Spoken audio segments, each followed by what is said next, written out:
امت کا بھلا مل کے کرو، امت کا بھلا مل کے کرو، دعوت 11ویں کو عام کرو، دعوت 11ویں کو عام کرو۔ حضرات محترم، اب بیان کی گھڑی آ چکی ہے۔ حضرت محترم، میں آپ کو بتاتا چلوں کہ الحمدللہ ہمارا یہ پروگرام براہ راست امریکہ، لندن، کینیڈا، بحرین، سعودی عربیہ، ایران، انڈیا اور دنیا کے بے شمار ممالک میں براہ راست دیکھا جا رہا ہے، اور الحمدللہ انگلش یعنی انگریز بھی اس پروگرام کو بڑی توجہ کے ساتھ دیکھتے ہیں۔ تو انشاءاللہ ہمارے مجلس کے نقیب جناب محترم شان مصطفیٰ اپنے انداز میں دعوت پیش کریں گے۔ اب میں درخواست کروں گا جناب محترم شان مصطفیٰ سے تشریف لائیں اور اپنے خوبصورت انداز میں دنیا بھر میں دعوت پیش کریں۔ اعوذ باللہ من الشیطان الرجیم، بسم اللہ الرحمن الرحیم۔ دعوت کو عام کیجیے، امت کا بھلا کیجیے کے تحت یہ 11ویں پوری دنیا میں دیکھی جا رہی ہے، اور میں تمام ناظرین کو خوش آمدید کہوں گا۔ All of us are welcome in this program in Ambadi 11 Sharif, which is now organizing at Pakistan in the city of Karachi at Wasi Park Road, to pay tribute and homage to the Islamic and social services of the Holy Saint, and especially Huzur Sayyidina Wasi Azam Raziyallahu Ta'ala anhu. And after that, Sheikh Fazilat Nihaluddin Attari Qadri Shazali Damat Barkatum Aliyah is going to deliver his speech. He will tell you the importance of Islam. He will tell you how we should spend our life according to Holy Quran and Sunnah. So all the viewers who are connected on our Facebook page Ummat Ka Bhala, to stay tuned with us.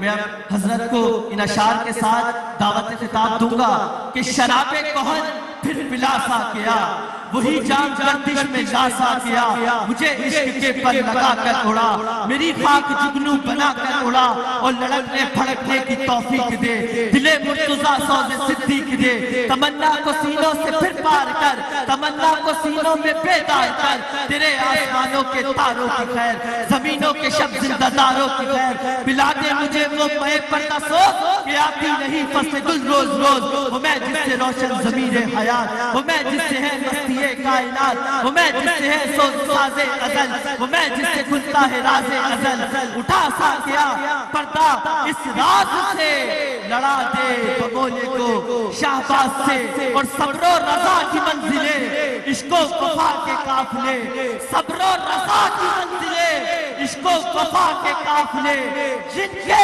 قدم جمے رہے وہ مصطفیٰ سے جا ملے۔ درخواست گزار ہوں شیخ فضیلت حضرت مولانا نہالالدین اتاری قادری شاذلی سے کہ وہ ہم سے خطاب فرمائے۔ آپ نعروں میں استقبال کریں گے، یہ غوث پاک روڈ غوث کے متوالوں کے نعروں سے گونج اٹھے، نعرہ تکبیر، اللہ اکبر، نعرہ رسالت، رسول اللہ، نعرہ حیدری، فیضان غوثیہ، فیض رضا، فیض رضا۔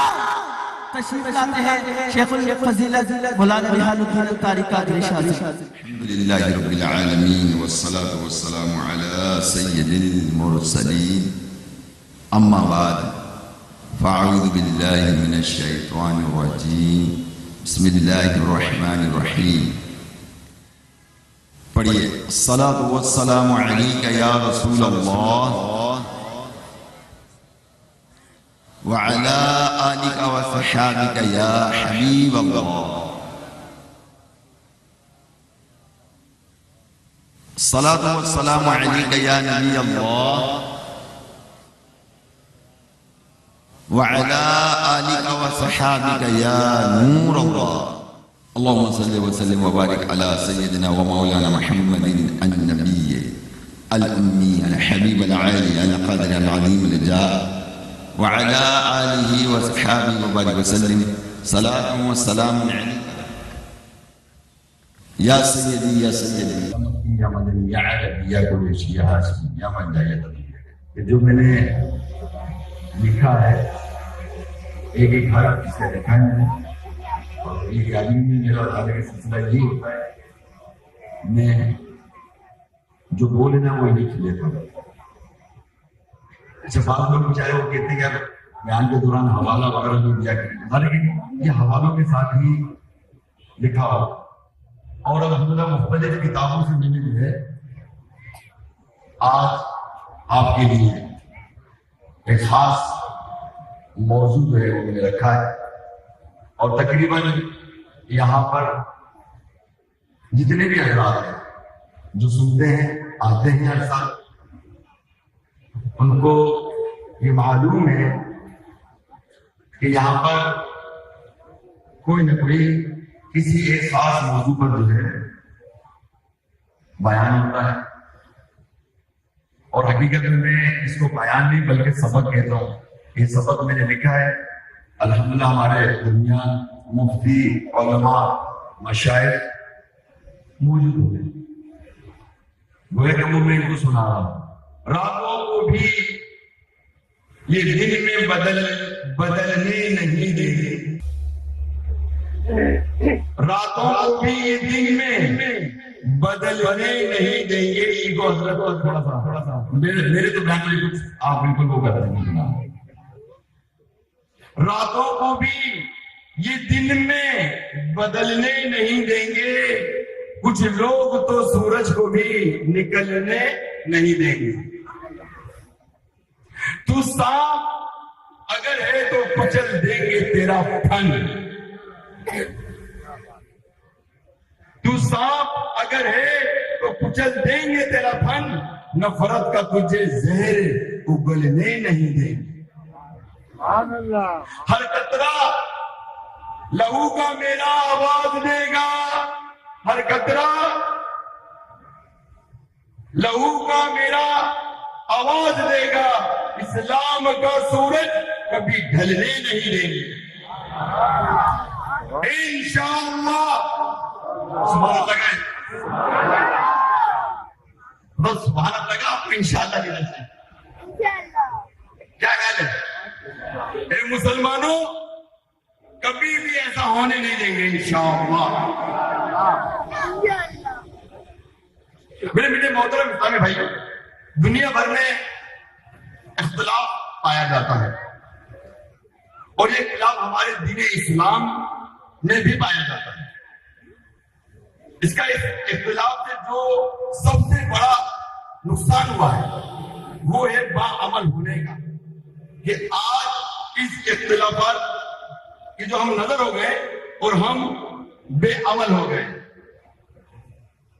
بہرحال جو اکڑ گیا وہ اندھیرے میں اتر گیا، اور جو سمجھ گیا وہ سمجھ گیا۔ تو میرے پیارے میٹھے محترم سامنے، کسی شاعر نے اس حوالے سے ایک شعر کہا جو مجھے بہت ہی پسند آیا، آئیے میں آپ کو سناتا ہوں۔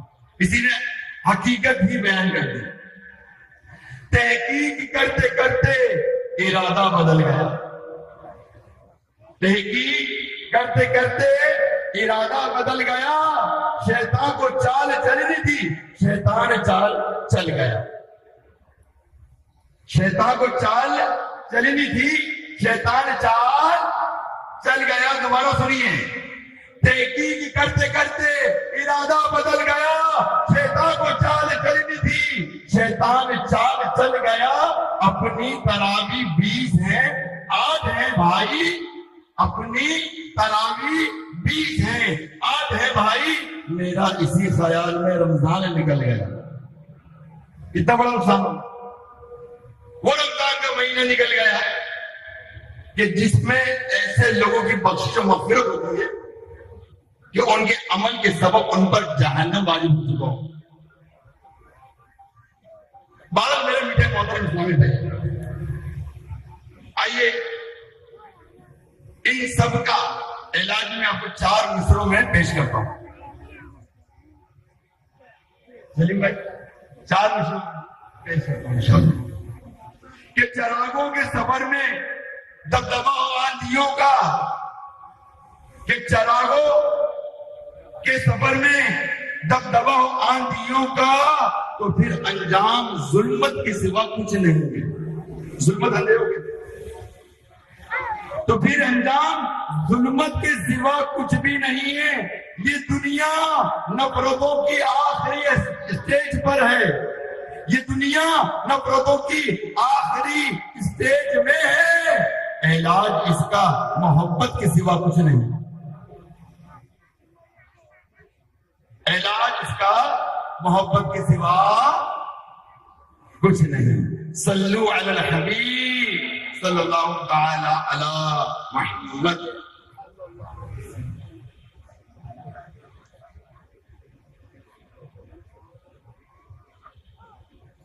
میرے بیٹے محترم سے بھائی، اس سال اللہ تبارک و تعالیٰ کا بڑا فضل و کرم ہوا، بلکہ ہر وقت اس کا فضل و کرم ہے الحمدللہ. مگر یہ سعادت ہمیں حاصل ہوئی کہ بغداد شریف کی حاضری الحمدللہ. امام غزالی رحمۃ اللہ تعالیٰ کی بارگاہ میں ذوالنون مصری رحمۃ اللہ تعالیٰ کی بارگاہ میں حاضری ہوئی. جنید بغدادی رحمۃ اللہ تعالیٰ کی بارگاہ میں حاضری ہوئی. حضرت معروف کرخی رحمۃ اللہ تعالیٰ کی بارگاہ میں حاضری ہوئی. حضرت یوشع علیہ السلام کی بارگاہ میں حاضری ہوئی. حضرت ایوب علیہ السلام کی بارگاہ میں حاضری ہوئی. اور حضرت علی کرم اللہ وجہ الکریم کی بارگاہ میں حاضری ہوئی. اور امام حسین رضی اللہ تعالیٰ کی بارگاہ میں حاضری ہوئی. اسی دوران ہمارے ایک اسلامی بھائی نے مجھے ایک روایت سنائی جو مجھے بہت ہی پسند آئی، بہت پسند آئی. اور اس روایت کو سن کر پھر میرا ایک ذہن بنا کہ آج آپ کی بارگاہ اللہ تبارک و تعالیٰ کی رحمتیں اور عنایتیں ہی بیان کریں. آئیے اصول برکت کے لیے ہم سنتے بھی اور سمجھتے بھی کہ حضرت الرحمن بن عوف رضی اللہ تعالیٰ عنہ کا بیان ہے کہ نبی کریم صلی اللہ تعالیٰ علیہ وسلم نے فرمایا کہ حضرت جبرائیل علیہ السلام میرے پاس آئے اور انہوں نے مجھ سے فرمایا یا رسول اللہ صلی اللہ تعالیٰ علیہ وسلم، اللہ عز و جل نے جو کچھ آپ کی امت کو عطا فرمایا ہے اس کی میں آپ کو خوشخبری دیتا ہوں، اور وہ یہ چیز ہے کہ آپ کی امت سے پہلے کسی کو نہیں عطا کی گئی. وہ یہ ہے کہ جو شخص آپ سرکار مدینہ علیہ الصلوۃ والسلام پر درود پاک پڑھے گا اللہ عز و جل اس پر درود پاک پڑھے گا. یعنی جو میرے آقا صلی اللہ تعالی علیہ وسلم پر درود پاک پڑھے گا تو میرا رب اس پر درود پاک پڑھے گا. اس سے پہلے کسی امت کو یہ فضیلت حاصل نہیں ہوئی سوائے آقا جہان رحمت عالمیان صلی اللہ تعالی علیہ وسلم کی امت کو یہ فضیلت حاصل ہے. یعنی رحمتوں کا نزول فرمائے گا. اور جو شخص آپ پر سلام بھیجے گا اللہ عز و جل اس پر سلام بھیجے گا. کیا فرمایا، کیا عرض کیا حضرت جبریل امین نے کہ یا رسول اللہ صلی اللہ تعالی علیہ وسلم جو آپ پر سلام پڑھے گا اللہ عز و جل اس پر سلام پڑھے گا. پیارے نبی پہ صبح و شام پڑھو درود اور سلام، سارے بنیں گے بگڑے کام، پڑھو درود اور سلام. حضرت عبداللہ بن مسعود رضی اللہ تعالی عنہ کا بیان ہے کہ نبی کریم صلی اللہ تعالی علیہ وسلم نے فرمایا اللہ عز و جل کے کچھ ایسے فرشتے ہیں کہ جو زمین میں پھرتے رہتے ہیں اور میری امت کی طرف سے سلام پہنچاتے ہیں. سلامتی کیا چیز ہے انشاءاللہ میں آگے بیان کروں گا. یہ انعام درود و سلام کی برکتیں سوائے امت محمدیہ صلی اللہ تعالی علیہ وسلم میں کسی بھی امت کو عطا نہیں کی گئی، بلکہ دیگر امت کے وہ افراد جو سخت گناہ گار تھے مگر انہوں نے آسمانی کتابوں میں آخری نبی صلی اللہ تعالی علیہ وسلم کے ذکر پڑھ کے درود پاک پڑھا. میرے رب عز و جل نے اسے بخشا بھی، نوازا بھی، اور تمام نبیوں میں افضل نبی آخری زمان رحمت عالمیان صلی اللہ تعالی علیہ وسلم ہیں، اور انہی کے طفیل ان کی امت کو تمام امت پر افضلیت، یہ افضل امت بیان کی گئی۔ اے مسلمانوں، اپنی فضیلت پر ایک نظر ڈالو کہ رب عز و جل نے اپنے محبوب نبی حضرت محمد احمد مصطفیٰ صلی اللہ تعالی علیہ وآلہ وسلم کے طفیل ہماری فضیلت ارشاد فرمائی ہے۔ رب رحمان عز و جل نے جیسا کہ حضرت موسیٰ علیہ السلام نے فرمایا کہ توریت میں مجھے ایک بہترین امت کی خبر ملی ہے، تو میں نے اللہ عز و جل کی بارگاہ میں عرض کیا بہترین امت کو میری امت بنا دے۔ ارشاد ربانی عز و جل ہوا بہترین امت تو میرے حبیب صلی اللہ تعالی علیہ وسلم کے لیے مخصوص ہے۔ عرض کیا یا الہی عز و جل، میں نے توریت میں دیکھا ہے کہ ایک امت حج کرے گی اور ابھی اپنے گھر کو واپس نہیں پلٹے گی مگر اسے بخش دیا جائے گا۔ ارشاد غفار عز و جل ہوا وہ امت محمدیہ صلی اللہ علیہ وسلم ہے۔ پھر عرض کیا کہ الہی عز و جل، میں توریت میں ایک ایسی امت کو پاتا ہوں کہ تیرا کلام ان کے سینے میں محفوظ ہوگا۔ الہی عز و جل اسے میری امت بنا دی۔ ارشاد خداوندی عز و جل ہوا وہ امت محمدیہ صلی اللہ علیہ وسلم ہے۔ پھر عرض کیا کہ الہی عز و جل، میں ایسی امت کو پاتا ہوں کہ جو ایک ماہ کے روزے رکھے گی تو اس کے 11 ماہ کے گناہ معاف کر دیے جائیں گے۔ الہی عز و جل انہیں میری امت بنا دے۔ ارشاد رب العزت عز و جل ہوا اور امت محمدیہ صلی اللہ تعالی علیہ وسلم ہے۔ عظمت مصطفیٰ صلی اللہ تعالی علیہ وسلم تو پھر عنایت الہی عز و جل دیکھ کر حضرت موسیٰ علیہ السلام پکار اٹھے الہی عز و جل، پھر مجھے بھی اپنے حبیب علیہ السلام امتی بنا دے۔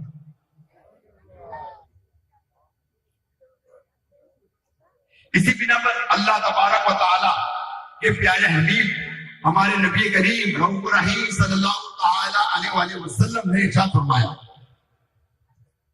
اگر موسیٰ علیہ السلام ہوتے تو میری ہی اتباع کرتے۔ حضرت کعب الاحبار رضی اللہ تعالی عنہ فرماتے ہیں کہ میں نے توریت میں پڑھا ہے کہ امت محمدیہ صلی اللہ تعالی علیہ وسلم زمین پر چلے گی تو زمین ان کے لیے مغفرت کی دعا کرتی ہوگی۔ سبحان اللہ تو کہتے ہیں فضیلت تو دیکھیے آپ کے لیے کیا ہے، اس سرزمین میں چلے گی وہ سرزمین جو ہے اس کے لیے مغفرت کی دعا کرتی ہوگی۔ میں نے مزید پڑھا ان میں ہر ایک کے پاس نور کی لاٹھیاں ہیں اور وہ اسلام ہے۔ میں نے دیکھا کہ ان میں سے جب کوئی سجدے میں جائے گا تو وہ ابھی سر نہ اٹھائے گا، اسے بخش دیا جائے گا۔ میں نے جنت کو پایا تو اسے امت محمدیہ صلی اللہ علیہ وسلم کی یومیہ 5 مرتبہ اشتیاق سے رات تکتے دیکھا۔ اللہ جنت جو ہے اے نمازیوں تمہارے لیے خوش نصیبی ہے کہ جنت تمہیں بڑے اشتیاق کے ساتھ تمہیں رات رکھتی ہے جب تم نماز ادا کرتے۔ میں نے دیکھا کہ جب وہ 1 ماہ کے روزے رکھیں گے تو ہر روزے کے عوض جہنم ان سے 500 سال کی دوری پر کر دی جائے گی۔ میں نے توریت میں دیکھا کہ ان کی بشارتیں اچھے انجام کی ہیں۔ حضرت موسیٰ علیہ السلام نے دعا کی الہی عز و جل مجھے میری امت کی بخشش عطا فرما، یعنی میری امت کو بخش دے۔ آواز آئی، میں نے اپنے حبیب صلی اللہ تعالی علیہ وسلم اور اس کی امت کو بخشا۔ سبحان اللہ تو کہتے ہیں یار، آج آپ لوگ سبحان اللہ کہتے ہیں، آپ سبحان اللہ کہیں آج انشاءاللہ آپ کا کوئی وہ نہیں ہوگی، مطلب کوئی بات باہر نہیں گزرے گی۔ میری بات سمجھ رہے نا؟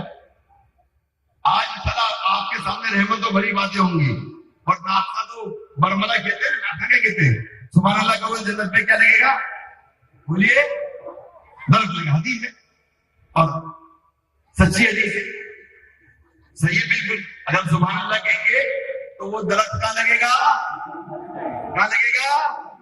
سب بولو نا یار. اچھا جنت میں درخت لگ گیا تو کیا جو جنت میں درخت لگ گیا وہاں پہ تو مافیا ہوگی جو آپ کے درخت کو قبضہ کرے گی؟ نہیں کرے گی نا. جب آپ کے نام کا درخت لگ گیا تو اس کا پھل بھی کھانے کو آپ کو ملے گا, کسی اور کو نہیں, آپ کو ملے. تو یہاں تمہارا بے انصافی ہوتے وہاں انصاف ہی انصاف ہے.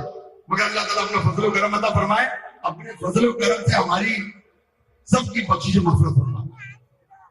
تو اچھی بات ہے سبحان اللہ کتنا آپ کہتے رہیں گے. میں ایسی بات ہے آپ کے سامنے لے کے آؤں گا جس میں اللہ ہم کو مسلمان ہے اور اللہ تبارک و تعالیٰ کی رحمتیں برکتیں پر ہمیں سبحان اللہ ماشاء اللہ کہنا چاہیے.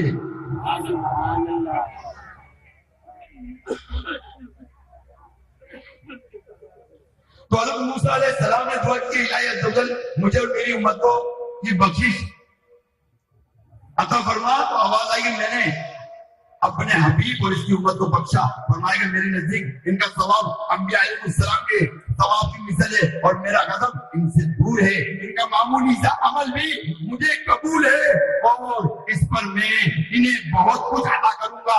جب وہ کہیں گے کیا کہیں گے لا الہ الا اللہ تو ان کے لیے توبہ کا دروازہ کھلا رہے گا. یہ سنتے ہی حضرت موسیٰ علیہ السلام سجدے میں گر پڑیں گے اور کہنے لگیں گے الہی عز و جل مجھے اپنے حبیب حضرت محمد مصطفیٰ صلی اللہ تعالی علیہ وآلہ وسلم کا امتی بنا دے. ارشاد ربانی ہوا میں نے تمہیں اور جملہ انبیاء و رسول کو ان کے امتی ہونے کا اعزاز بخشا. اذکروا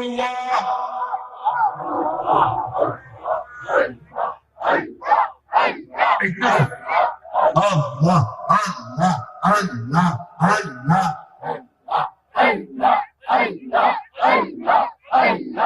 میں نے آپ کو سنائی تھی کہ اللہ کا ذکر اس طرح کرو کہ لوگ تمہیں دیوانہ کہیں. اور حدیث قدسی ہے, بخاری شریف کی حدیث ہے, اللہ کے نبی ارشاد فرماتے ہیں کہ اللہ تعالیٰ ارشاد فرماتا ہے کہ جو بندہ میرا ذکر کرتا ہے اس کے ہونٹ جنبش کرتے ہیں میں اس کے ساتھ ہوتا ہوں. جب رب العالمین اس کے اس قدر نزدیک ترین ہوگا تو یقین جانیے جب وہ اپنی التجائے ذکر کے دوران اللہ کی بارگاہ میں پیش کرے گا تو میرا رب عز و جل اس کی دعاؤں کو اپنی بارگاہ میں قبول فرما لے. اللہ اللہ اللہ اللہ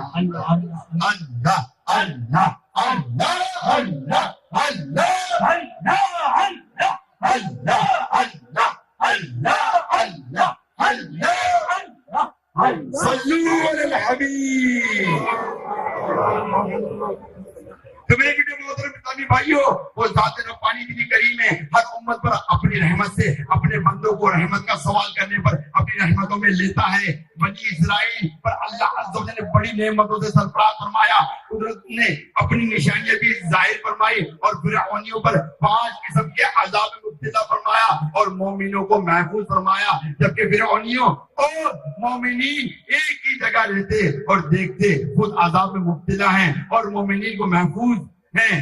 وعدہ کر کے مکر جاتے, ایمان نہیں لاتے, وحدہ لا شریک لہ کی صاف نشانیاں دیکھتے اور خود بنی اسرائیل کے لیے آسمان سے من سلوا اترا. اگر وہ حضرت موسیٰ علیہ السلام کی نافرمانی نہ کرتے تو آج کھانا کبھی خراب نہ ہوتا نہ فریج میں رکھنے کی حاجت ہوتی.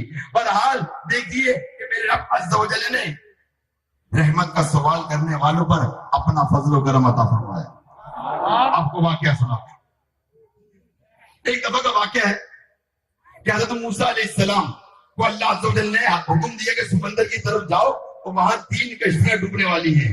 حضرت موسیٰ علیہ السلام نے فوری حکم الہی عز و جل کی تعمیل کرتے ہوئے سمندر کی جانب چل دیے. ساحل سمندر پرسکون تھا. بہت دور سے ایک کشتی آتی ہوئی دکھائی دی. آہستہ آہستہ ساحل کی طرف بڑھ رہی تھی.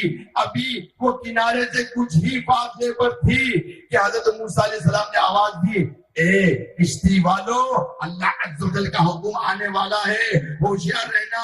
انہوں نے جواب دیا, آپ جانتے ہیں اللہ عز و جل کے حکم کو کوئی نہیں ٹال سکتا, ہم تو اس کے بندے ہیں اور جو حکم الہی عز و جل کے پابند ہیں.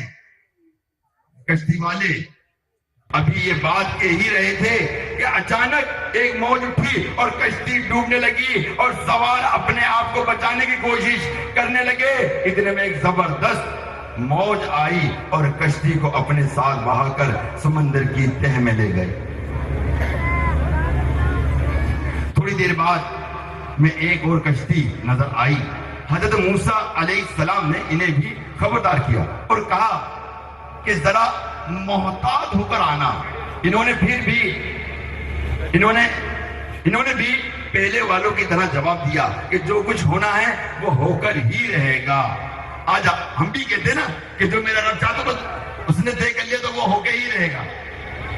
یہی بات ہے نا ہماری کہ جو میرے رب نے طے کر لیا وہ ہو کر ہی رہے گا. اور یہاں تو بڑا ہم برملا ہو کر کہتے ہیں چاہے کچھ بھی ہے بس اس کا فیصلہ ہو گیا. مگر اس کی رحمت تو دیکھیے, اس کی رحمت پہ نظر تو ڈالیے.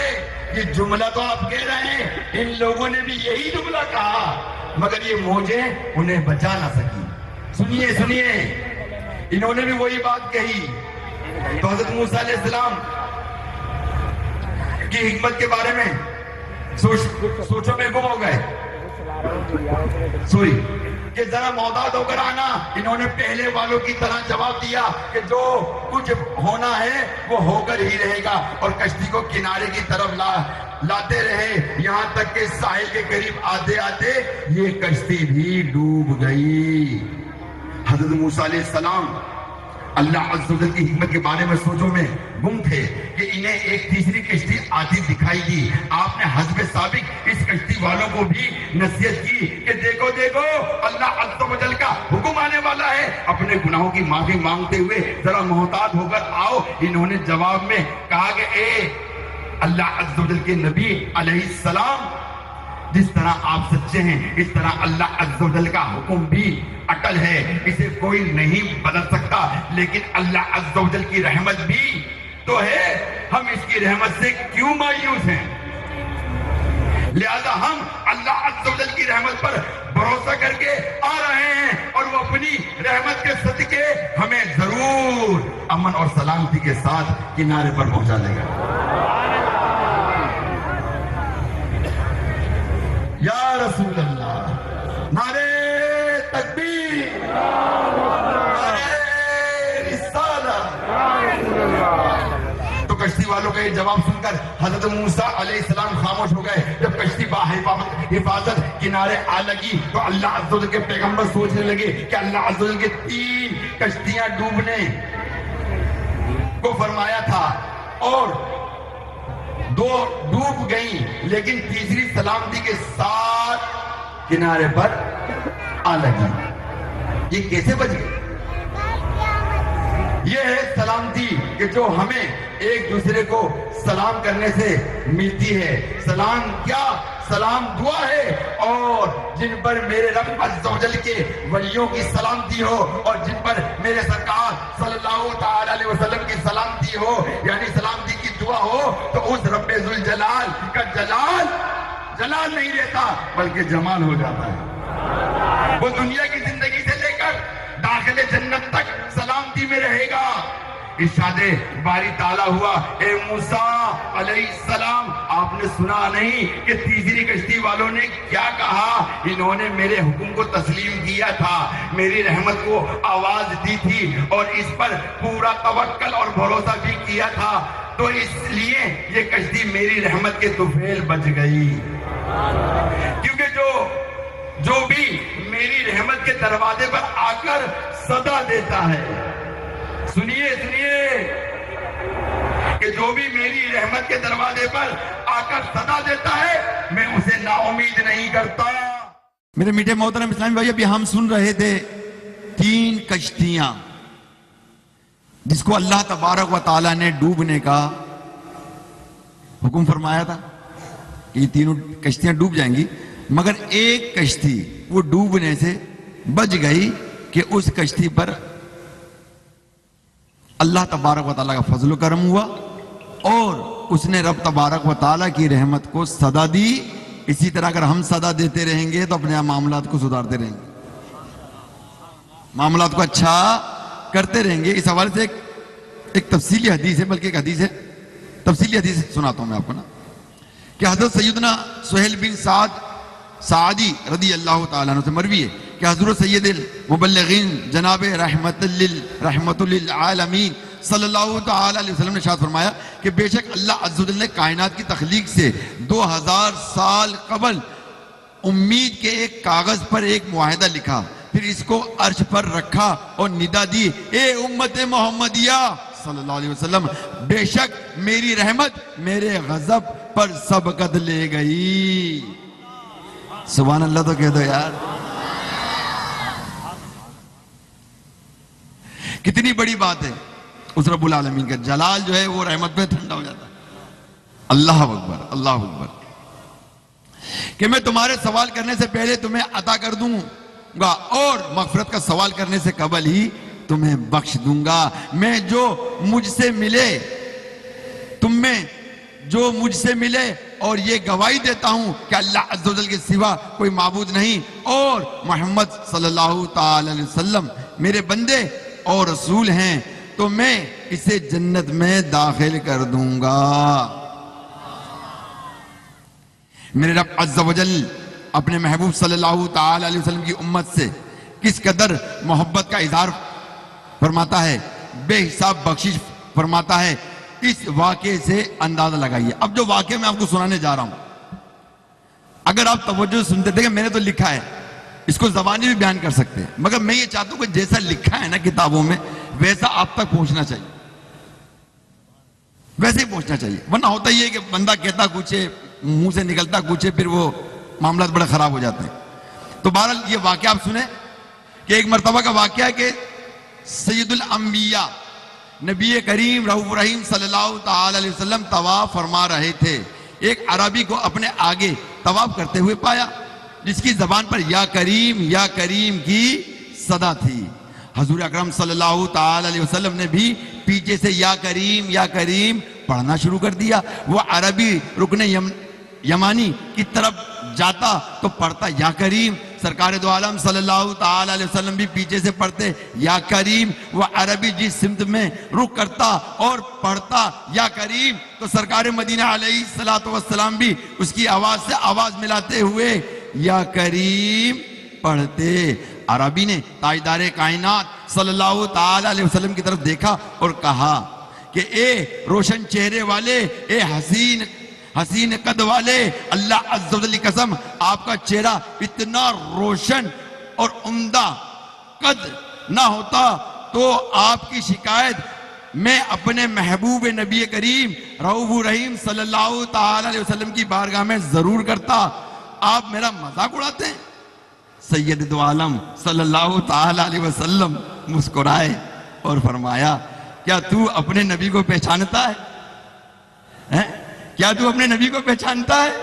عرض کیا کہ نہیں۔ تو آپ صلی اللہ تعالی علیہ وسلم نے فرمایا کہ پھر تم ایمان کیسے لائے؟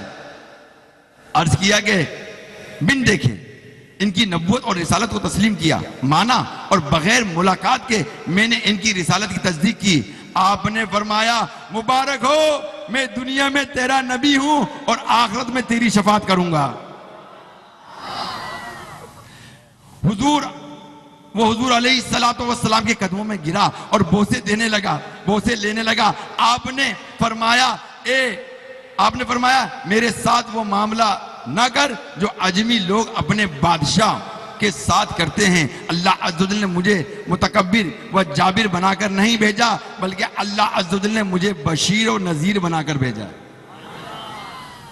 راوی کہتے ہیں کہ اتنے میں جبرائیل علیہ السلام آئے اور عرض کیا کہ اللہ جل جلالہ نے آپ کو سلام فرمایا ہے اور فرماتا ہے کہ اس عربی کو بتا دیں کہ ہم اس کا حساب لیں گے. جب عربی کو کہا تو عرض کیا کہ یا رسول اللہ صلی اللہ تعالی علیہ وسلم, کیا اللہ عز و جل میرا حساب لے گا؟ فرمائے گا ہاں, اگر وہ چاہے تو حساب لے گا. عرض کیا اگر وہ میرا حساب لے گا, اس صحابی نے عرض کیا کہ اگر وہ میرا حساب لے گا تو میں اس کا حساب لوں گا. آپ نے فرمایا تو کس بات پر اللہ عز و جل سے حساب لے گا؟ اس نے کہا کہ اگر وہ میرے گناہوں کا حساب لے گا تو میں اس کی بخشش کا حساب لوں گا. وہ میرے گناہ زیادہ ہیں کہ اس کی بخشش.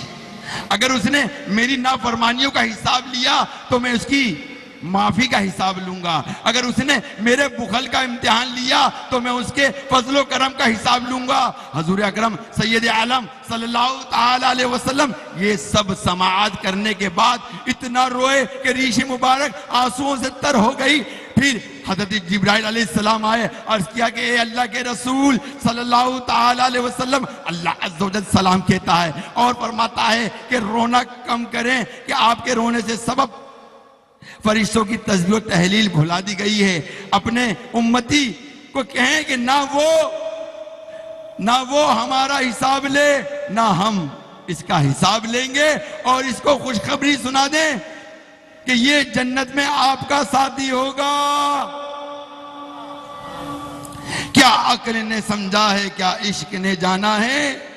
کیا عقل نے سمجھا ہے, کیا عشق نے جانا ہے؟ ان خاک نشینوں کی ٹھوکر میں زمانہ ہے.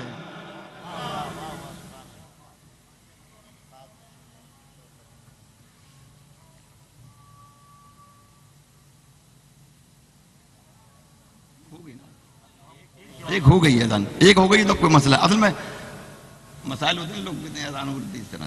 ایک اذان ہو جائے اس کا جواب دے دیں, پھر کئی اذانیں ہو تو پھر کوئی مسئلہ نہیں ہے. چلیے آئیے مزید سنتے ہیں.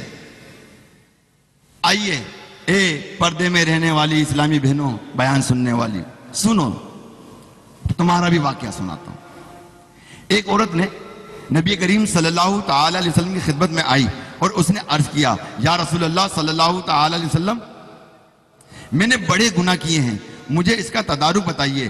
رسول اللہ صلی اللہ تعالی علیہ وسلم نے فرمایا اللہ عز و جل کی جناب میں توبہ کرو. اس نے عرض کیا کہ زمین میرے گناہوں کو جانتی ہے کیونکہ میں نے اس پر گناہ کیے ہیں. زمین قیامت کے دن میرے خلاف گواہی دے گی. نبی پاک صاحب الاولاق صلی اللہ تعالی علیہ وآلہ وسلم نے ارشاد فرمایا سنو سنو اے گناہوں میں سے لبریز رہنے والو, ذرا سنو کتنی بڑی ڈھارس بنتی ہے. ہم گناہ کرتے ہیں تو وہ زمین ہمارے حق میں گواہی دیتی ہے. جب اس نے کہا کہ یا رسول اللہ صلی اللہ تعالی علیہ وسلم میرے اتنے گناہ ہیں کہ زمین قیامت کے روز گواہی دے گی, تو نبی پاک صاحب الاولاق صلی اللہ تعالی علیہ وسلم نے ارشاد فرمایا کہ توبہ کے بعد وہ زمین تمہارے خلاف گواہی نہیں دے گی.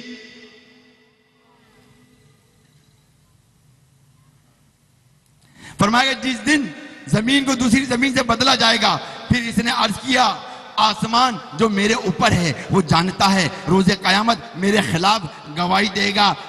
حضور اکرم صلی اللہ تعالی علیہ وسلم نے ارشاد فرمایا اللہ عز و جل آسمان کو لپیٹ لے گا جیسا کہ حق تبارک و تعالی ارشاد فرماتا ہے یوم نطوی السماء کطی السجل, کہ جس دن ہم آسمان کو لپٹیں گے اور جیسے سجل فرشتہ نامہ اعمال کو لپیٹتا ہے. اس نے عرض کیا کہ یا رسول اللہ صلی اللہ تعالی علیہ وسلم کرامن کاتبین نے میرے گناہوں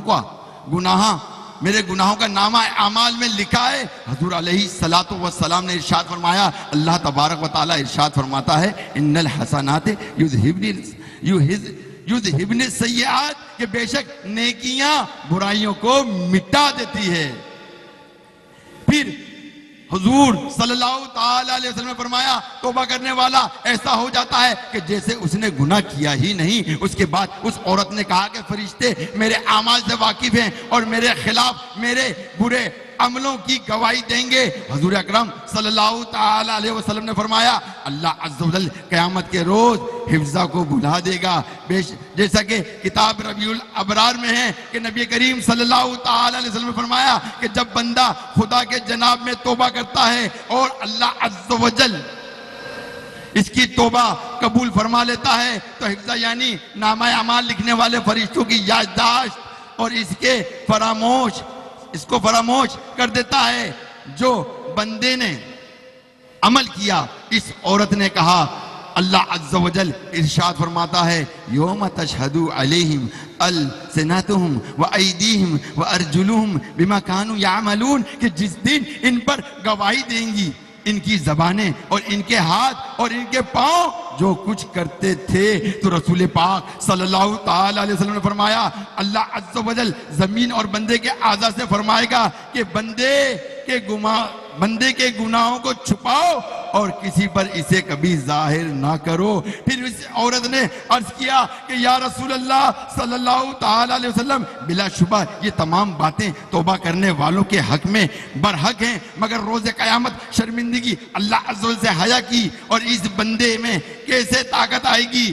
اس لیے کہ آپ سرکار مدینہ علیہ الصلوۃ والسلام نے ارشاد فرمایا کہ جب بندہ قیامت کے دن اپنے گناہوں کو یاد کرے گا تو اللہ عز و جل سے حیا کرے گا اور اس حیا سے وہ پسینہ پسینہ ہو جائے گا اور اس پسینے کا پانی کسی کے گھٹنے تک اور کسی کے ناف تک اور کسی کے گلے تک پہنچ جائے گا. تو آپ سرکار مدینہ علیہ الصلوۃ والسلام نے ارشاد فرمایا اے مسلمانوں اس دن کو ہمیشہ یاد رکھو اور اس سے غافل نہ ہو کہ اور اللہ عز و جل کے حضور توبہ کرو اور گریہ زاری کرو کہ بے شک اللہ عز و جل ہی توبہ قبول کرنے والا مہربان ہے.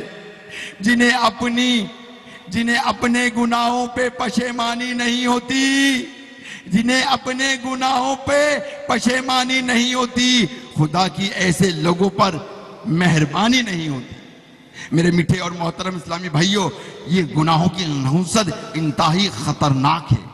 انسان جب کوئی گناہ کرتا ہے بے شک وہ معاف بھی ہو جائیں. ایک اللہ کے ولی ارشاد فرماتے ہیں کہ اللہ تبارک و تعالی نے اپنا مجھ پر فضل و کرم کیا اور مجھے جنت میں داخل بھی کر دیا, میرے گناہوں کو معاف بھی کر دیا, مگر گناہوں کی شرمندگی میرے پاس سے ختم نہیں ہوگی. جس نے ایک بار گناہ کیا وہ گناہ اس کو جنت کے اندر بھی تنگ کرے گا, پریشان کرے گا, اللہ کی بارگاہ میں وہ حیا کرے گا یہ گناہ کیا تو کیا کیوں.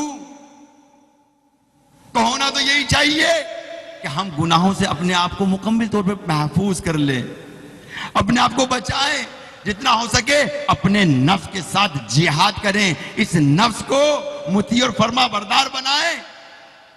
آج ہر ایک کے ہاتھ میں اینڈرائڈ موبائل ہے جس پر وہ سب کچھ دیکھا جاتا ہے جو دیکھنا نہیں چاہیے, وہ سب کچھ دیکھنے میں آ جاتا ہے جو دیکھنا نہیں چاہیے. رات دن وقت اسی میں برباد ہو رہا ہے, نوجوان خراب ہو رہے ہیں, لڑکیاں خراب ہو رہی ہیں, سب کے حالات خراب ہوتے چلے جا رہے ہیں. آج نوجوان کیا بوڑھا کیا ہر کوئی شخص گناہوں کی لذت میں پڑا ہوا ہے. یہ گناہوں کی لذت اس رب کعبہ کی قسم وہ اپنے فضل و کرم سے ہمیں بخشے گا, مگر یہ جو ہم سے گناہوں کے نشانات بن گئے یہ جنت میں بھی ہمیں یاد دلائیں گے, ہمیں یاد آئے گی تو ہمیں حیا آئے گی اور وہاں پر بھی ہمیں شرمندگی ہوگی. بہرحال اللہ تبارک و تعالی ہم پر اپنا فضل و کرم عطا فرمائے.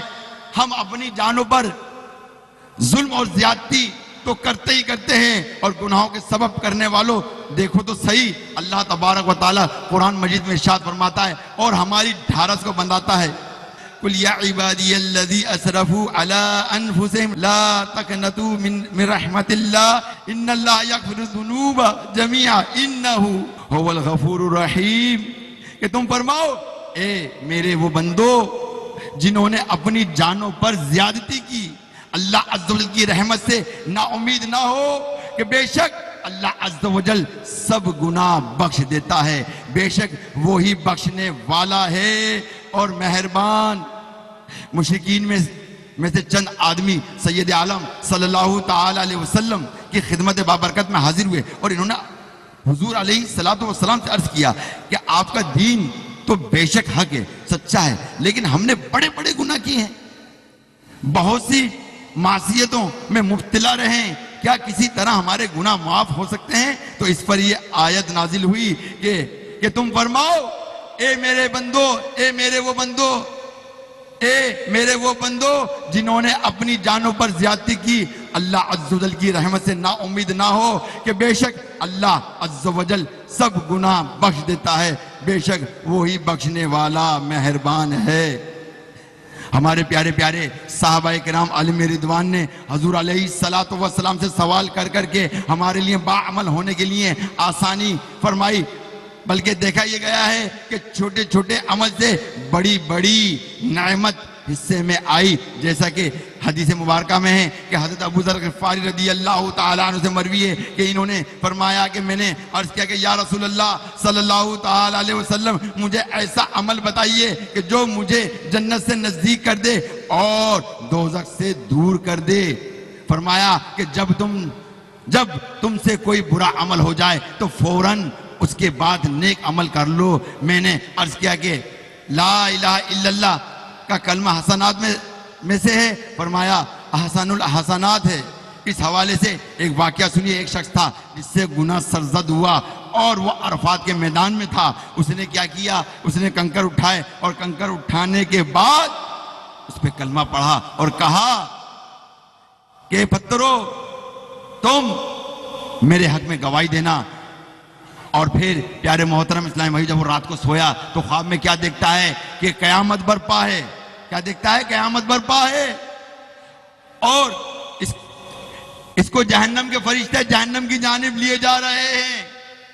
جیسے ہی جہنم کے دروازے پہ پہنچتا ہے تو وہی پتھر جو اس نے 7 پتھر اٹھائے تھے، وہی پتھر میں سے ایک پتھر آتا ہے اور جہنم کے دروازے پر آ کر لگ جاتا ہے، گویا کہ وہ اسے جہنم میں نہیں جانے دیتا۔ فرشتے کوشش کرتے ہیں کہ کسی طرح بھی اس کو ہٹایا جائے اور اس کو جہنم میں داخل کیا جائے، مگر نہیں، پھر وہ دوسرے دروازے سے داخل ہوتے ہیں، وہاں پر بھی وہی پتھر آ جاتا ہے، پھر تیسرے دروازے سے وہاں پر بھی پتھر ہے، پھر تیسرے چوتھے، یعنی 7 جہنم کے دروازے اس کے لیے بند ہو جاتے ہیں۔ اللہ کی بارگاہ میں فرشتے عرض کرتے ہیں اللہ تیرا حکم ہے کہ اسے جہنم میں داخل کریں، مگر یہ پتھر اسے جہنم میں نہیں جانے دیتے۔ اللہ تعالیٰ نے ارشاد فرمایا جب ان پتھروں نے اس کا حق ضائع نہیں کیا تو میں کون ہوتا ہوں اس کا حق ضائع کرنے والا؟ جاؤ اس کو میری رحمت سے جنت میں لے جاؤ۔ اپنی مٹی سے کوئی کام لے کے یاد رہے، اپنی مٹی سے کوئی کام لے کہ یاد رہے اس سے پہلے کہ تجھے مٹی میں ملایا جائے۔ آئیے آپ کی خدمت میں چند حدیثیں بھی سناتا چلوں۔ حضرت سیدنا انس بن مالک رضی اللہ تعالیٰ عنہ سے مروی ہے کہ میں نے حضور نبی کریم صلی اللہ تعالیٰ علیہ وسلم کو یہ فرماتے سنا کہ اللہ عز و جل ارشاد فرماتا ہے کہ اے ابن آدم اگر تیرے گناہ آسمان کی بلندی تک پہنچ جائیں پھر تو مجھ سے مغفرت کا سوال کرے تو میں تیری مغفرت فرما دوں، اور اگر اس کی ذرہ برابر پرواہ نہ کروں گا اے ابن آدم اگر تو زمین کے برابر خطائیں لے کر میری بارگاہ میں حاضر ہو تو میں اس کے مطابق تیری بخشش فرما دوں گا، باشرط یہ کہ تو نے میرے ساتھ کسی کو شریک نہ ٹھہرایا ہو۔ میرے میٹھے محترم اسلامی بھائیو، ایک بڑی ہی پیاری حدیث مبارکہ جب یہ میں نے پڑھی، اللہ اللہ بڑا سہارا بنا کہ سرکار مدینہ قرار کرب السینہ فیض گنجینہ صاحب معطر پسینہ صلی اللہ تعالی علیہ وسلم نے ارشاد فرمایا، اللہ عز و جل ارشاد فرماتا ہے، اے میرے بندو تم رات دن گناہوں میں بسر کرتے ہو اور میں گناہوں کو بخشتا رہتا ہوں، اور مجھے کوئی پرواہ نہیں کہ بس تم مجھ سے بخشش طلب کرتے رہو اور میں تمہیں بخشتا رہوں۔ گناہوں سے لبریز بندہ تیرا ہے، اسے بخش مولا، یہ مجرم بڑا ہے، نہیں کرتا عصیاں مگر نفس میرا، یہ شرمندہ کرتا نہیں مانتا ہے، کروں تیرے در تک میں کیسے رسائی، خیالوں میں خیال بد بس گیا ہے، تو چاہے گا مولا میں بن جاؤں اچھا، بروں کو ہی تو نے تو اچھا کیا ہے۔ میرے میٹھے محترم اسلامی بھائیو، حضرت سیدنا ابو موسیٰ اشعری رضی اللہ تعالیٰ عنہ سے مروی ہے کہ حضور نبی کریم صلی اللہ تعالیٰ علیہ وسلم نے ارشاد فرمایا کہ بے شک اللہ عز و جل رات کے وقت اپنا دست قدرت پھیلا دیتا ہے تاکہ دن میں گناہ کرنے والوں کی توبہ قبول فرمائے، اور دن میں اپنا دست قدرت پھیلا دیتا ہے تاکہ رات کے وقت گناہ کرنے والوں کی توبہ قبول فرمائے، یہاں تک کہ سورج غروب سے طلوع ہو۔ سبحان اللہ تو کہہ دیں۔ اے رات میں گناہ کرنے والوں، آج گناہ بہت آسان ہے، آج گناہ بہت آسان ہے اور بڑی آسانی سے ہم گناہ کرتے چلے جاتے ہیں۔ ذرا سوچئے اگر اس گناہوں کی شرمندگی ہمیں ہو گئی، صبح رات میں گناہ کیا اور صبح شرمندگی ہوئی اور صدق کے دل سے اللہ تبارک و تعالیٰ کی بارگاہ میں توبہ کر لی، تو میرا رب عز و جل اس کی بخشش اور مغفرت فرما دیتا ہے۔ وہ دست قدرت پھیلاتا ہے کہ رات اور دن کے گناہ کرنے والوں کی وہ بخشش اور مغفرت فرما دیتا ہے۔ نور کے پیکر تمام نبیوں کے سرور، دو جہاں کے تاجور سلطان بہروبر صلی اللہ تعالی علیہ وسلم نے ارشاد فرمایا، بروز قیامت اللہ عز و جل ہمارے سامنے خوش ہو کر تجلی فرمائے گا اور ارشاد فرمائے گا، خوش ہو جاؤ اے مسلمانوں کے گروہ، تم میں سے ہر ایک کی جگہ جہنم میں یہودی یا نصرانی کو ڈالا جائے گا۔ تو میرے میٹھے محترم اسلامی بھائیوں، دیکھیے میرا رب عز و جل کا کتنا کرم ہے، کتنا فضل ہے کہ وہ مسلمانوں کے بدلے یہ یہود و نصارہ کو جہنم میں ڈال دے گا، یہاں تک کہ میرا رب عز و جل اپنے حقوق بھی معاف کرتا ہے اور ایک دوسرے کے حقوق بھی معاف کرا دیتا ہے۔ امت پر یوں فضل و کرم فرماتا ہے کہ شہنشاہ خوش خصال پیکر سنت و جمال، حسن و جمال، دافع رنج و ملال، صاحب جود و نوال، رسول بے مثال، بی بی آمنہ کے لال صلی اللہ تعالی علیہ وسلم نے فرمایا کہ جب قیامت کے دن ہوگا تو عرش کے نیچے سے ایک منادی ندا کرے گا، اے امت محمدیہ سن، میرا جو حق تیرے ذمے تھا وہ میں نے معاف کر دیا، اب ایک دوسرے کو معاف کر کے میری رحمت سے جنت میں داخل ہو جاؤ۔ تو میرے میٹھے محترم اسلامی بھائیوں، اللہ تبارک و تعالی اپنا خصوصی فضل و کرم فرماتا ہے۔ آئیے آخر میں چند باتیں عرض کرتا ہوں، پھر اپنا بیان اختتام کرتا ہوں کہ منقول ہے کہ حضرت سیدنا موسیٰ کلیم اللہ علی نبینا علیہ السلام نے اپنی مناجات میں عرض کیا کہ یا رب عز و جل،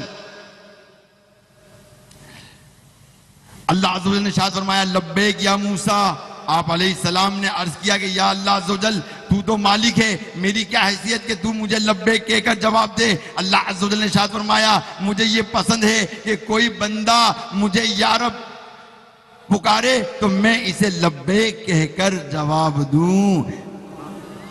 حضرت سیدنا موسیٰ علیہ السلام نے عرض کیا کہ یا رب عز و جل، کیا یہ ہر مطیع بندے کے لیے ہیں؟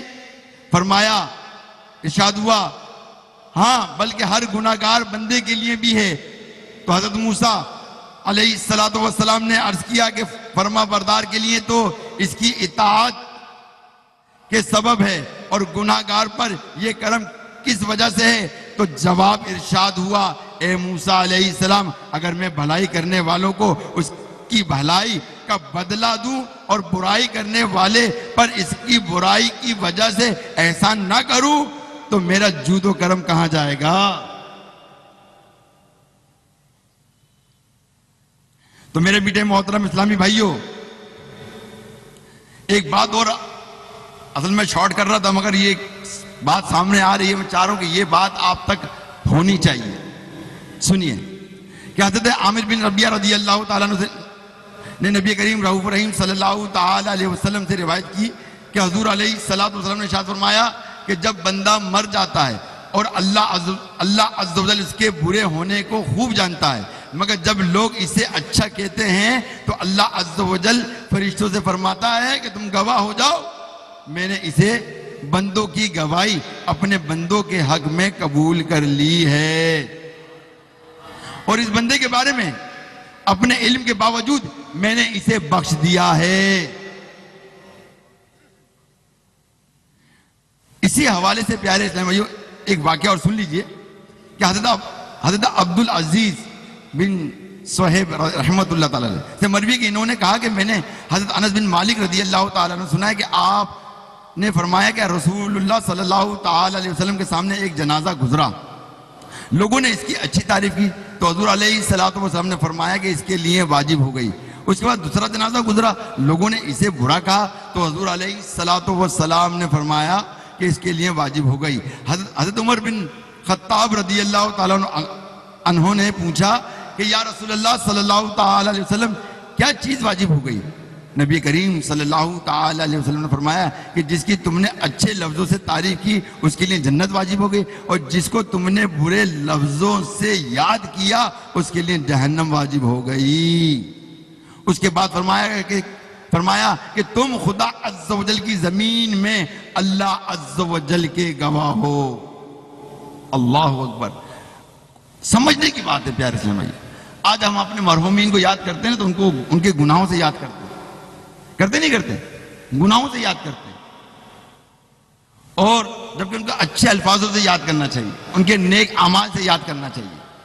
جب گناہوں سے ان کو یاد کریں گے تو قبر میں انہیں خوشی پہنچے گی یا دکھ پہنچے گا؟ بتائیے. اور پتہ ہے کہ ہم گواہ بن جاتے ہیں سامنے والے کے لیے، اس کی اچھائی اور برائی کے لیے. تو اگر کسی کی برائی ہے تو خاموش رہیں بھائی. میں تو یہی کہوں گا اگر سرکار کا امتی ہے اور کلمہ پڑھنے والا ہے تو اس کے معاملے میں خاموشی اختیار کریں، اس کا معاملہ اور اللہ کا معاملہ جانیں. اور اگر اس کی اچھائی ہے تو اچھائی بیان کریں، اس کے سبب اللہ تبارک و تعالیٰ کی بخشش و مغفرت فرما دے. میرے پیارے محترم اسلام بھائی، آپ کو ایک واقعہ سناتا ہوں پھر انشاءاللہ اینڈ کرتا ہوں. منقول لے کہ اللہ عز و جل نے حضرت موسیٰ کلیم اللہ علیہ نبینا علیہ السلام کی طرف وحی فرمائی کہ فلاں زمین میں میرا ایک ولی کا انتقال ہو گیا ہے، تم وہاں جا کر اس کو غسل و کفن دو اور اس کی نماز جنازہ ادا کرو اور مٹی میں اس کو دفن کر دو کہ وہ جنت میں تمہارا پڑوسی ہے. چنانچہ حضرت سیدنا موسیٰ علیہ السلام تشریف لے گئے اور اس کو بیابان میں مردہ پایا. اس کے پاس کوئی نہ تھا اور نہ ہی دنیا میں اس کی ملکیت میں کوئی چیز تھی. لوگ اس کی برائی بیان کرتے اور ہر قسم کے گناہ کا مرتکب قرار دیتے. حضرت سیدنا موسیٰ علیہ نبینا علیہ السلام نے غسل و کفن دے کر اس کی نماز جنازہ پڑھی اور اسے دفن کر دیا. پھر عرض کیا کہ یا رب عز و جل، میں نے اس کی میت کے متعلق تیرے حکم پر عمل کیا، لیکن لوگ تو اس کی برائیاں بیان کرتے ہیں اور ہر قسم کے گناہ کا مرتکب کہتے ہیں. اللہ عز و جل نے ارشاد فرمایا اے موسیٰ میرے بندے سچ کہتے ہیں، لیکن میں ان سے زیادہ کچھ جانتا ہوں وہ جو نہیں جانتے. جب اس کی وفات کا وقت قریب آیا تو اس نے 5 کلمات سے مجھ سے مناجات کی جس کے سبب میں نے اس کی بخشش و مغفرت کر دی. حضرت موسیٰ علیہ السلام نے عرض کیا کہ وہ 5 کلمات کون سے ہیں؟ ارشاد ہوا اے موسیٰ علیہ السلام وہ 5 کلمات یہ ہیں. اس نے کہا اے میرے رب عز و جل، تو جانتا ہے کہ میں نیکوں سے محبت کرتا ہوں اگرچہ خود نیک نہیں ہوں. دوسرا کہا کہ یا رب عز و جل، تو جانتا ہے کہ میں فاسقوں سے بغض رکھتا ہوں مگرچہ میں خود فاسق ہوں. نمبر 3 کہ یا رب عز و جل، اگر مجھے معلوم ہو جائے کہ میرے جنت میں داخل ہونے سے تیری ملکیت میں کوئی کمی آ جائے گی تو میں تجھ سے جنت کا سوال نہ کروں گا. یا رب عز و جل، اگر مجھے معلوم ہو جائے کہ میرے جہنم میں داخل ہونے سے تیری ملکیت میں اضافہ ہوگا تو میں جہنم سے تیری پناہ نہیں مانگوں گا. پھر 5ویں بات کہی کہ یا رب عز و جل، اگر تو مجھ پر رحم نہ کرے گا تو پھر کون کرے گا؟ اے موسیٰ میں نے اس پر رحم کیا، اور کیا میرے کرم کے لائق تھا میں اس کو خائف و خاسر لٹا دیتا؟ جب اس نے یہ کلمات کہے تو میں نے اس سے درگزر فرمایا اور اس کی بخشش و مغفرت کر دی، اور میں ہی بخشنے والا اور مہربان ہوں۔ میرے میٹھے اور محترم اسلامی بھائیوں، اللہ تبارک و تعالیٰ کا ہم پر اتنا فضل و کرم ہے کہ جس کی کوئی انتہا نہیں۔ وہ ہر جگہ ہر موقع پر اپنا فضل و کرم عطا فرماتا ہے، ہر مشکل میں وہ ہمارا مونس بنتا ہے اور ہم پر کرم فرماتا ہے۔ آج ہم زندہ ہیں تو کل ہم مرنے والے ہیں، قبر میں اترنے والے ہیں۔ دیکھیے کہ میرا رب عز و جل قبر کے اندر بھی اپنے بندوں پر کتنا فضل و کرم فرماتا ہے کہ اللہ عز و جل کا لطف و کرم بندے پر اس وقت بہت زیادہ ہوتا ہے کہ جب اس کو قبر میں اتارا جاتا ہے اور سخت مٹی اس کے نرم اور نازک رخسار پر رکھ دی جاتی ہے، اور اس کے قریب میں رہنے والے محبت کرنے والے جب بے وفائی کر کے چلے جاتے ہیں، جب میت کو اولاً تختہ غسل پر رکھ کر اس کا لباس اتار دیا جاتا ہے تو وہ اپنے احباب سے مایوس ہو کر پکارتا ہے، ہائے بربادی، ہائے رسوائی۔ اس کی ندا سوائے اللہ عز و جل کے کوئی نہیں سنتا۔ اللہ عز و جل اس کا جواب دیتے ہوئے ارشاد فرماتا ہے، اے میرے بندے، میں نے دنیا میں تیری پردہ پوشی کی، آخرت میں بھی پردہ پوشی کروں گا۔ جب میت کو چارپائی پر رکھ کر میں گھر سے سوئے قبرستان چل پڑتے ہیں تو وہ چلاتا ہے، ہائے تنہائی۔ اللہ عز و جل فرماتا ہے، اے میرے بندے، اگر تو آج تنہا ہے تو میں ہمیشہ تیرے قریب رہوں گا۔ خوف نہ رکھ کہ میں تیرے گناہ مٹا دوں گا، قبر میں تیری تنہائی پر رحم کروں گا، میں تیری تنہائی میں تیرا مونس ہوں گا۔ جب لوگ اس کو لحد میں اتار کر اس کے نرم اور نازک رخسار کو سخت مٹی پر رکھ کر پلٹ جاتے ہیں تو وہ چیختا ہے، ہائے تنہائی۔ اللہ عز و جل ارشاد فرماتا ہے، اے میرے بندے، کیا تجھے وحشت ہوتی ہے جبکہ میں تیرا انیس ہوں؟ کیا تو اکیلے پن کی شکایت کرتا ہے جبکہ میں تیرے قریب ہوں؟ اے میرے بندے، کیا میں تیرا رب نہیں ہوں؟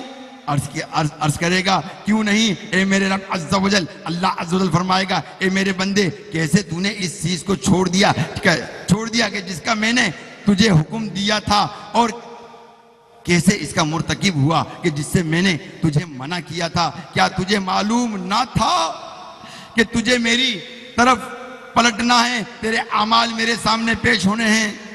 کیا تو نے میرے عہد کو بھلا دیا تھا، یا تو میرے وعدے اور وعید کو منکر تھا؟ اب تیرے دوستوں نے تجھے تنہا چھوڑ دیا، مال تیرے ہاتھ سے چھوٹ گیا، مال نے تیرے مقصد میں تجھے کوئی نفع نہ دیا، نہ دوستوں نے تجھے تیرے برے اعمال سے بچایا۔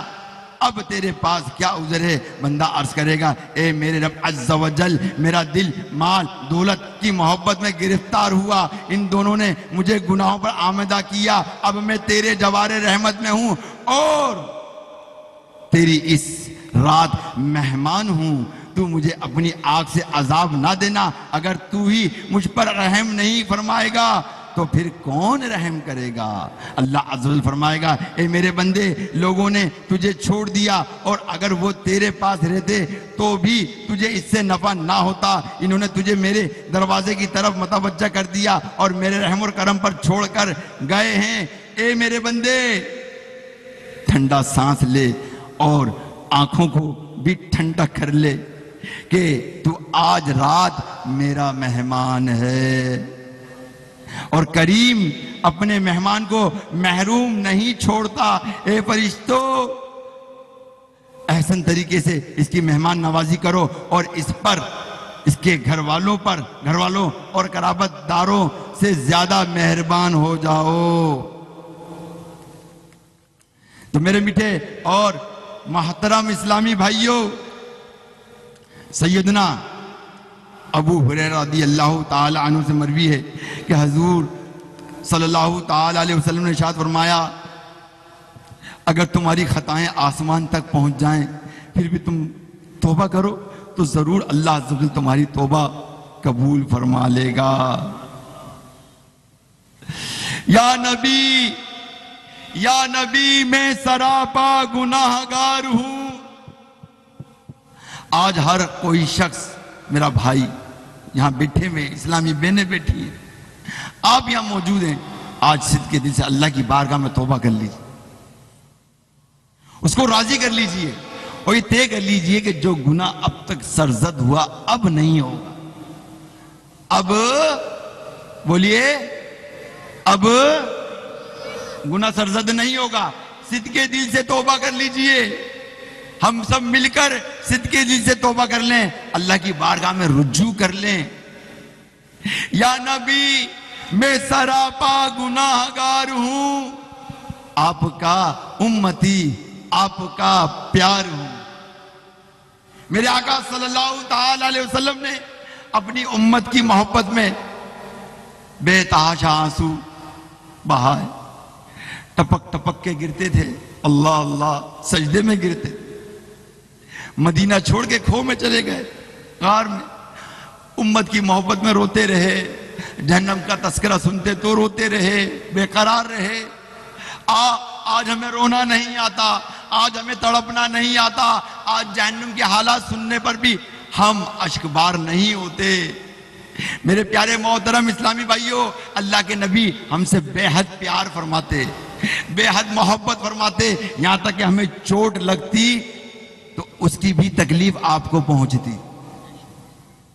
تو پیارے محترم اسلامی بھائیوں، یا نبی میں سراپا گناہ گار ہوں، یا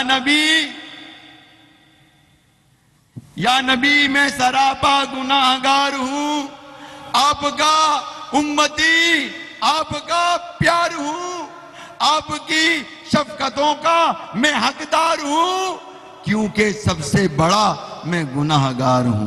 گناہ گار ہوں میں، گناہ گار ہوں میں، گناہ گار ہوں میں، گناہ گار ہوں میں، مجھے بخش مولا، شرمسار ہوں میں، مجھے بخش مولا، مل کے ساتھ پڑھیں، شرمسار ہوں میں، گناہوں سے لب ریز پردہ تیرا ہے، گناہوں سے لب ریز پردہ تیرا ہے، اسے بخش مولا،